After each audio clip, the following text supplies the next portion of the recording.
Of all the movies that Pixar has made over the years, I've always had a soft spot for the Cars series. Sure, it's not Pixar's finest, but the series of movies, hell, this franchise even, has always had a spot in my heart. Except for Cars 3, that just gives me a brain aneurysm. But let's face it, there's only one real reason this franchise ever got popular. Love it or hate it, this is one of the most popular and lucrative franchises Pixar helped Disney has ever made. The Cars franchise has a bigger net worth than your mother, and at the center of this is just a concept in general. It is easy to write off merchandise on this franchise. It is a movie about a red race car filled with a world of cars. How does this world work? There's child cars. Did somebody ka-chow in someone's ka-choo-choo? And of all the genius marketing this franchise had, easily the most genius was the video games. Think about it. At its core, each Cars movie, to their core, was a racing movie. So to translate them into racing games makes almost too much sense. Now, there's been quite a few games, a couple actually. Hell, since the movie's release in 2006, I'd argue a good handful of titles have released across all kinds of platforms. Here's a few I couldn't end up reviewing in time for the video. We have Radiator Springs Adventures, one of the earliest Cars video games released on Windows in 2006. It essentially looks like a minigame collection. Still, looks incredibly boring, so let's move on to Cars 3 Driven to Win. One of the latest, and it looks fine. It looks like a modern racing game with a Pixar spray paint. Or what about Mater Tall Tales, the Wii game based on the shorts? Another minigame collection, this actually being part of Disney's Mania series, alongside Toy Story Mania. You got a friend and Satan, or should I say Satan? And easily the one I am so upset isn't around anymore, World of Cars Online.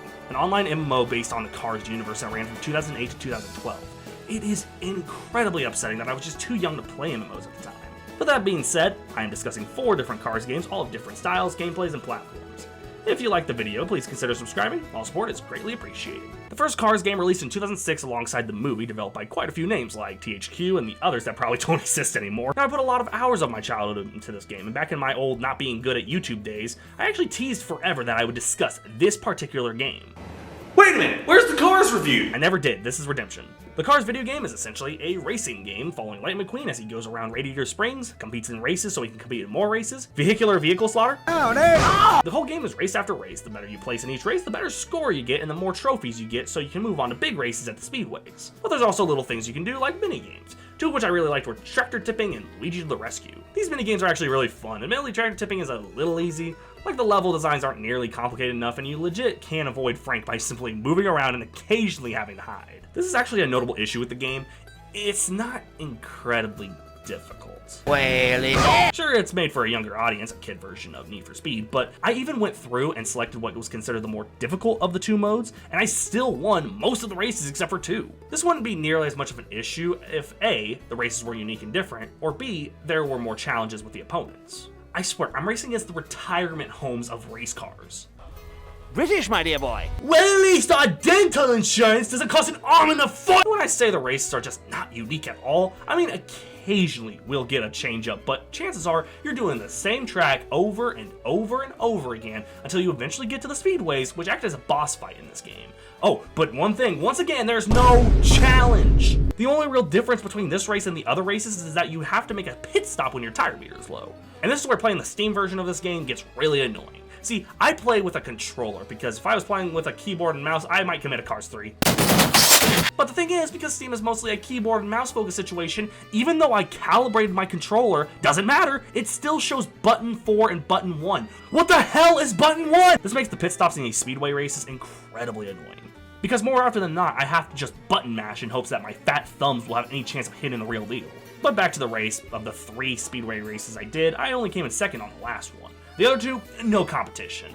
I do like that Chick Hicks was always in first before I cucked him. No piston cup for you, bud. I will say, this game is incredibly repetitive. Outside of the mini games and occasionally a really cool race here and there, it's mostly beige deserts, barely any real obstacles, and once again, no competition. This is one of the easiest games I've ever played. Look at that, 23-second lead. Why? Am I the racing against the Pope Mobile? McQueen's passing through the field like he's racing against golf carts. Are we sure I'm not doing that already? That being said, those mini games I mentioned, really fun. Luigi to the Rescue is always a fun one, and what's nice is that the levels actually get more challenging as you go along. I also like the races that teach you new moves, like how Doc teaches you the power slide. One for the fans. Hey, as good as the minigames are, there are the annoying ones. There's the Sheriff's Chase, and while playing the minigame itself isn't annoying, everything around playing is absolutely bonkers. Music is cool and all, but when you tag a speeder, Sheriff has a siren blaring the entire time, and you have to catch the speeder to make it go away. It also doesn't help at all that the controls overall are just really stiff. Most of the times I have to use that power slide, it just doesn't work, and I end up running into the wall. With that, I do like a few things in this game. When it gets fun, it gets genuinely fun. The open world aspect is one of the best in these Cars games. It captures Radiator Springs so well. And yeah, that's the most fun thing to do in this game. Are there problems and flaws? Like any game, yes. But for the problems this game faces, it always surprises me when the game does get good. With that, it is flawed and a little boring at times, so I guess not perfect, but whatever. There's this one race where you stop by the Rust Bucket Stadium, and it's the one race you do as Mater, and guess what? Don't bother! Mater is one of the worst controlling characters in this game. Every time I go to do a power slide, it does worse than the already pretty bad power slide. I ran into a fucking wall! I got pissed when this one car in the last speedway race I did ganged up with his buddies to sabotage me. It's one of the 2 races I placed second in. Cars is a fine game, but it's very repetitive, very uninteresting, and overall is just too easy. It's a really easy game. But the open world is fun, and some of those minigames really get the job done. As far as I'm concerned, I'm very neutral on this one. So maybe its sequel, Mater National, can clear some stuff up, because if I've learned anything, it's that Mater makes everything better. Mater National released in 2007, and unlike the first game, it had a different story, is riddled with mini-games, controls like shit, and is without a doubt one of the most baffling experiences I've had in a video game. And I loved it. But I don't get the problem with this game. I had way more fun playing this compared to the first game. Hey there! To name a few things that this game did right, those mini games I mentioned, almost all of them are fun. Starting with this Ramon rhythm style game. It's offbeat, so it being a rhythm game kinda makes no sense. We also have one focused on, believe it or not, Monsters Inc. with Mike and Sully. And while controlling the Mike Mobile is a bit hard considering its size, I had fun with this one. It's generally fun to see who gets the laugh canister first. And while I kept a decent lead, it's probably the hardest I've actually had to fight to win in any of these games. The racing, yeah, the racing still sucks, but I don't know, I like the variety of these races. Admittedly, because each race had a plot around it in the first game, it felt like there was more personality to the races there, but the thing is, there wasn't much difference in each race in the first game. Aside from an occasional change every few races, there was never a real difference in doing one race and then going and doing a whole other race. And there's barely differences in obstacles. Here, no 2 races are the same. Each race feels different in style and track, and they have relay races and style around. And they're some of the most fun I've had in terms of road races. Alongside this race that features Fillmore and this juice that literally keeps you going. Yeah, you have to use this fuel to keep your meter up, not your Peter up, and if you hit E-fuel, you're done. And even after you finish 3 laps, you can still keep going until you run out. Here, I completed almost 6.5 laps, twice as much as you need. Oh yeah, the game is incredibly easy. For the basic road races, it's not anything challenging. I never had a straight up 30 to 60 second lead from the second place like I did in the last game, but I did keep those 10 to 20 seconds each race. Oh, and the Rust Bucket race from the last game, it's worse. Yeah, this is really bad. Every time I would try to pass this nice car, which is so cheating in this situation, I'd run into a wall because the course is just awful. I had to restart a few times because I didn't want to finish the race and then just have to do it again anyhow. There's some pros about the game. I like the original characters in this one. Each one is based around a different country, which they did with Cars 2, except that sucked. And instead of the speedway races, we have stadium races. They're easier than the normal races, and there's just, God, as far as I'm concerned though, I enjoyed this one the most. Of the 4 games I've discussed in this video, this is my favorite one. It is so much fun. I definitely had a good time. Now to our 3rd game, Rama. This was the only one of these 4 games I've never played before. I genuinely have never touched this game until this video. So I'm hoping this will be an unexpected surprise. Nope, I kid you not, this is one of the most boring games I have ever played. It is a snore fest. For starters, these races are just rinse and repeat. Give the first game credit, they knew how to make each race a little different, at least at times. This one is the same track over and over until you go to a new location and do the same track over and over.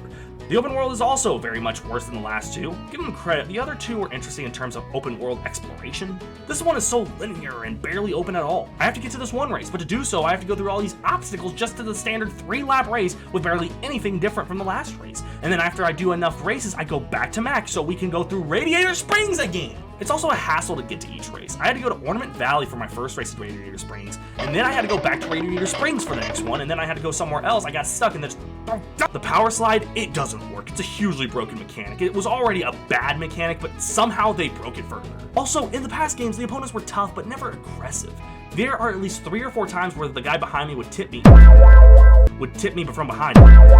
Never mind, and I just end up like the king! The one thing this game gets right is the customization. For as much as I love the paint jobs in Mater National, this feels more personal to your taste in cars, and I absolutely loved it. All of these problems would probably be more acceptable if the game was more interesting, but it isn't. It's a hugely disappointing, repetitive process that I got bored with after 45 minutes. It is such a bore, and for being the one game I didn't play in my past, it kinda sucks this couldn't have been like a hidden gem of some kind. Okay, to our last game, we have Cars 2, because if Pixar has proven anything, it's that making games on their good movies often leads to disaster. So what about games based on their dog shit?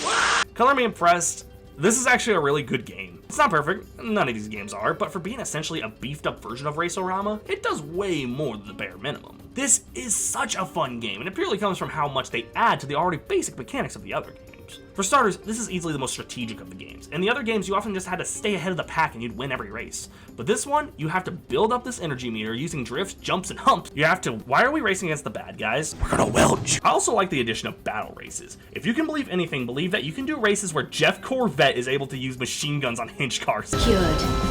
The use of weapons in Cars 2, the video game, is so fun. But don't get me wrong, there are problems. I miss the open world from the other 3 games. Even Rama, for how linear it was, still had that open world. I get this was a game based on the movie where they go to Tokyo and shit, but even basic representations of these places as hub worlds would have been nice. Also, the racing in this one is very slow. If you're just doing a standard road race with no battling, it is a slow burn to the finish line.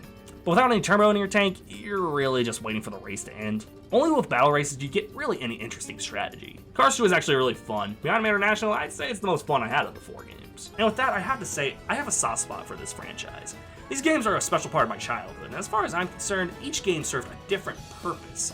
And for me, it was fun to revisit these games.